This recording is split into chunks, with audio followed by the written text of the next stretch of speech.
Allah berada di atas arash.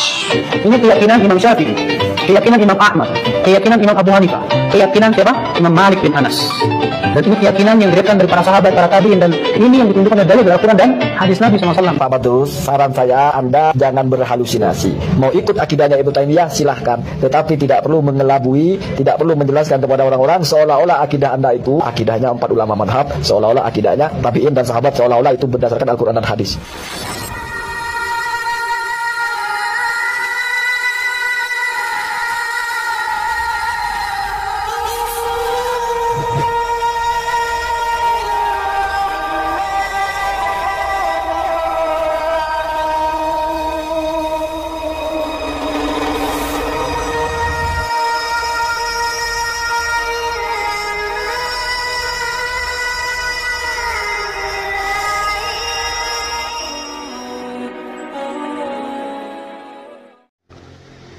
Assalamualaikum warahmatullahi wabarakatuh. Bismillahirrahmanirrahim. Alhamdulillahirabbil alamin.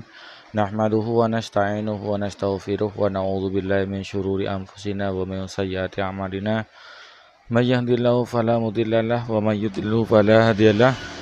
Assalatu wassalamu ala Rasulillah wa ala alihi wa sahbihi wa man tabi'ahu wa mawala amma ba'du. Bersama TV yang dirahmati Allah, di kesempatan kali ini kita jumpa lagi di channel YouTube kami, yaitu TSTV 414. Mudah-mudahan kita senantiasa mendapatkan lindungan dan rahmat dari Allah, juga mendapatkan taufik dan hidayah. Amin ya amin ya rabbal alamin. Pemirsa, mudah-mudahan saya tetap konsisten istiqomah untuk menawan dakwah Salafi Wahabi, menawan kesesatannya.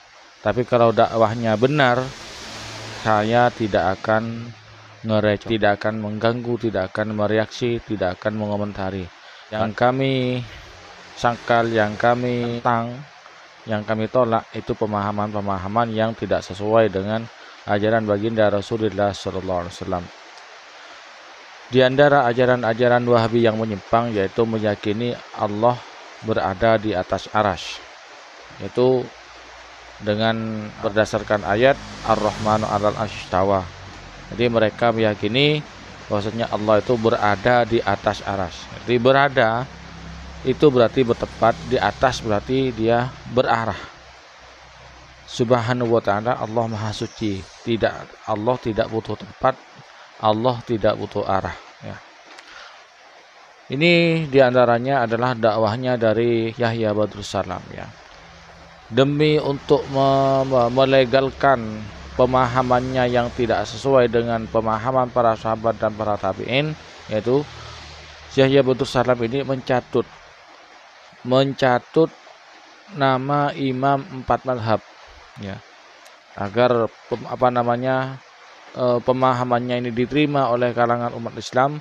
Yahya Badrus Salam ini mencatut Imam Syafi'i, Imam Hanafi, Imam Maliki, Imam Hambali, ya. Apakah benar demikian? Mari kita simak penjelasan berikut ini. Allah berada di atas arash. Ini keyakinan Imam Syafi'i, keyakinan Imam Ahmad, keyakinan Imam Abu Hanifah, keyakinan siapa? Imam Malik bin Anas.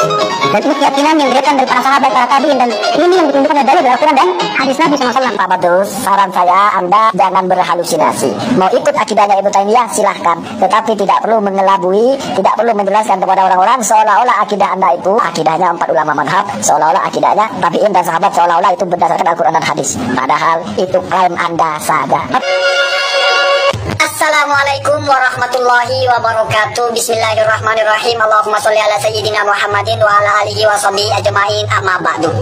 Kajian Ustadz Badrus ini menjawab ketika ada orang yang bertanya, apakah pertanyaan di mana Allah akan mengakibatkan atau melahirkan banyak aliran-aliran akidah? Maka Ustadz Badrus menjawab, iya. Dan akidah yang benar ketika ditanya aina Allah atau ditanya Allah di mana, jawabannya adalah di atas arsy. Ingat, jadi kata Badrus ini ketika orang ditanya Allah di mana, jawabannya adalah di atas arsy. Begitu ya. Saya ulangi lagi biar jelas. Ketika orang ditanya Allah di mana atau aina Allah, maka Badrus menjawab di atas arsy. Ada dua hal di sini. Yang pertama, kalau menjawab di mana berarti tempat atau lokasi.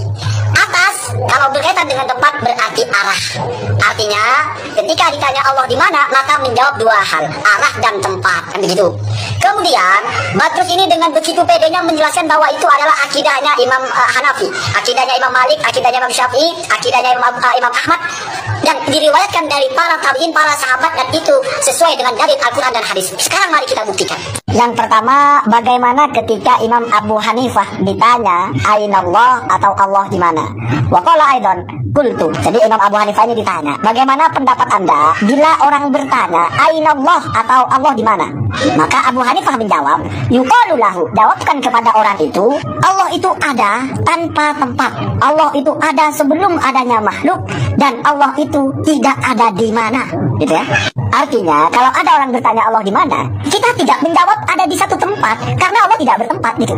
Orang yang bertanya Allah di mana itu sudah ada kekhawatiran atau pemikiran di otaknya bahwa Allah itu bertempat. Maka yang dijawabkan adalah Allah ada dan tidak bertempat, sehingga tidak relevan kamu bertanya di mana. Itu akidahnya Abu Hanifah. Jadi bohong Badrus itu kalau misalnya Abu Hanifah ditanya Allah di mana lalu menjawab di atas arsy ya. Karena ketika orang ditanya di mana itu menanyakan tempat. Sama dengan kamu bertanya, tembok ini lapar apa tidak? Maka jawabannya tembok ini putih ya, dan tidak berkaitan dengan lapar atau kenyang. Goblok karena tembok tidak ada hubungannya dengan kenyang dan lapar. Allah tidak ada hubungannya dengan tempat, sehingga kalau kamu bertanya di mana, kamu berarti goblok. Kira-kira seperti itu yang ingin disampaikan oleh Abu Hanifah ya, kalau dalam bahasa saya ya. Ini ada dalam kitab Al-Fiqhul Absad Domnu Majmu'ati Rasaili Abi Hanifah bitahqiqi Al-Kautsari ya. Jadi yang menghimpun tulisan-tulisannya Abu Hanifah di mana sudah ditahqiq oleh Imam Al-Kautsari ya. Kemudian ini ada dalam kitab Ithafus Sada Al-Mutakin sarahnya Ihya Ulumuddin karya Imam Az-Zabidi. Wa qala al-Imam al-Mujtahid Muhammad bin Idris Asy-Syafi'i radhiyallahu anhu, Imamul Madhhabi Asy-Syafi'i. Imam Syafi'i telah berkata, manasahu, yaitu sebagaimana beliau ucapkan, innahu ta'ala, sesungguhnya Allah itu ta'ala maha tinggi, kana ada wala makana, dan tidak bertempat.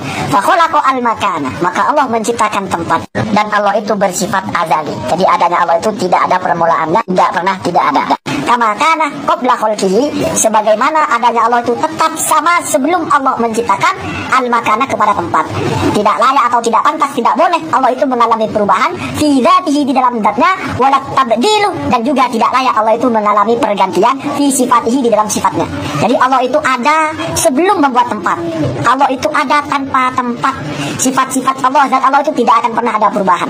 Kalau sebelum menciptakan tempat Allah tidak bertempat, lalu menciptakan arsy atau menciptakan makhluk lalu Allah bertempat, berarti Allah itu mengalami perubahan.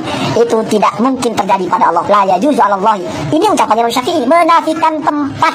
Jadi kalau misalnya Imam Syafi'i ditanya Aina Allah, di mana pertanyaan itu menandakan Allah bertempat di mana, tentu Imam Syafi'i jawabannya sama. Allah itu ada dan tidak bertempat. Ini mengajarkan yang bertanya bahwa Allah tidak bertempat, jangan ditanya di mana. Sekarang mari kita buktikan bahwasanya hadis Nabi menjelaskan hal ini seperti apa ya.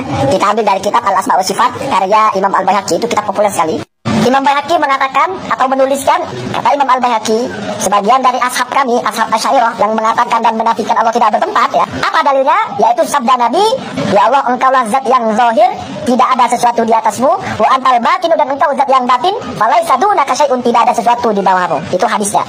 Kemudian Imam Baihaqi meneruskan, maka menurut ashab kami, sesuatu yang di atasnya tidak ada apa-apa, di bawahnya tidak ada apa-apa. Oh, berarti maksudnya sesuatu itu memang tidak ada di tempat, artinya tidak bertempat. Jelas ya? Jelas ya. Jadi hati-hati Pak Badrus itu kalau mengklaim Imam Syafi'i, Imam Hanafi, siapa lah. Akui saja yang mengisbatkan Allah bertempat atau Allah berarah itu ya Ibnu Taimiyah gitu loh. Di atas secara arah itu Ibnu Taimiyah. Jangan disandar-sandarkan kepada ulama madhab lah, kepada salafus saleh lah, bahkan ngotot Al-Quran dan hadis. Al-Quran dan hadisnya itu bicara Allah alal arsy istawa, bukan Allah bertempat di arsy, bukan Allah berada secara tempat di atas arsy. Kalau bahasa Indonesianya Ar-Rahmanu alal arsy istawa, Allah di atas arsy, silahkan kita bicara seperti itu. Tetapi tidak dikaitkan dengan tempat, tidak dikaitkan dengan arah.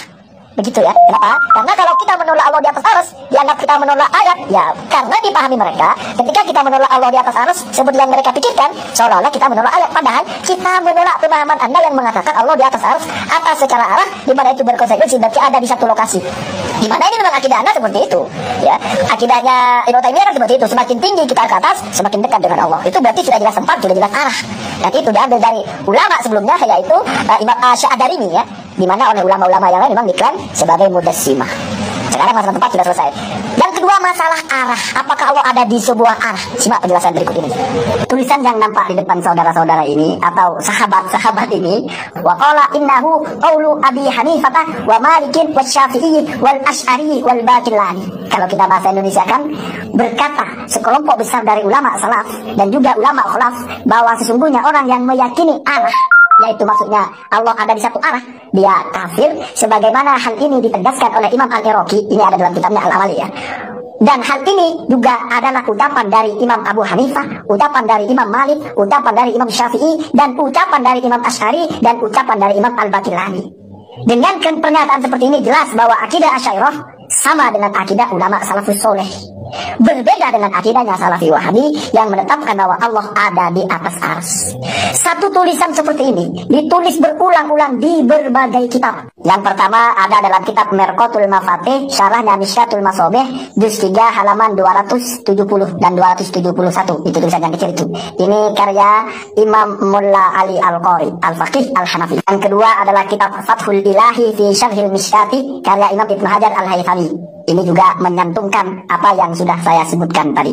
Ada juga dalam kitab Ad-Dinul Kholis karya Muhammad Mahmud Khottab As-Subki, juz 1 halaman 38. Ini ada ungkapan yang senada tetapi redaksinya berbeda. Tadi Imam Ibnu Hajar Al-Haythami dalam Fathul Ilah sudah mengutip ucapan yang sama. Sekarang beliau mengutip dari Imam Al-Qirafi. Ketahuilah bahwa Imam Qirafi dan juga ulama-ulama yang lain telah menceritakan atau meriwayatkan pendapat dari Imam Syafi'i, Imam Malik, Imam Ahmad, Imam Abu Hanifah, 4 ulama madhab radhiyallahu anhum, al-qaulah, satu pendapat bahwasanya kafirlah orang-orang yang mengatakan bahwa Allah itu ada di satu arah, dan juga orang yang menyatakan bahwa Allah itu berbentuk jizim, dan mereka ini adalah orang-orang yang benar di dalam hal itu. Jadi sudah jelas Asy'ariyah itu, dimana kalau di ibarah sebelumnya disebut Asy'ariyah dan Al-Baqillani, ini akidahnya sama dengan ulama 4 madhab, ulama salafus soleh. Kalau masih bertanya, beda nggak Imam Syafi'i dengan Imam Asy'ari? Ya sudah, ini jawabannya. Ya, jelas ya, Imam Asy'ari, Imam Al-Baqillani sebelumnya disebut. Tapi yang sebelumnya itu yang disebut cuma 3, Abu Hanifah, Imam Malik, Imam Syafi'i. Di sini lengkap, Imam Ahmad juga disebut. Dan ini diriwayatkan dari Imam Al-Qirafi, sementara sebelumnya itu diriwayatkan dari Imam Al-Iraqi. Jadi begitu ya Pak Badrus, saran saya Anda jangan jangan berhalusinasi. Mau ikut akidahnya Ibnu Taimiyah silahkan, tetapi tidak perlu mengelabui, tidak perlu menjelaskan kepada orang-orang seolah-olah akidah Anda itu bahwa Allah ada di atas ars. Ingat ya, ada berarti bertempat dan di satu arah. Itu seolah-olah akidahnya 4 ulama madhab, seolah-olah akidahnya tabi'in dan sahabat, seolah-olah itu berdasarkan Al-Quran dan hadis. Padahal itu klaim Anda saja. Ingat, jangan halu. Bapak Ibu pemirsa TV yang dirahmati Allah, demikianlah penjelasan dari kami. Mudah-mudahan apa yang kami sampaikan ini dapat dipahami dan bermanfaat, sehingga kita bisa terhindar dari penyesatan akidah dan pendakaran akidah, dan terhindar dari paham-paham radikal. Hanya ini yang dapat saya sampaikan, kurang lebihnya mohon maaf. Assalamualaikum warahmatullahi wabarakatuh.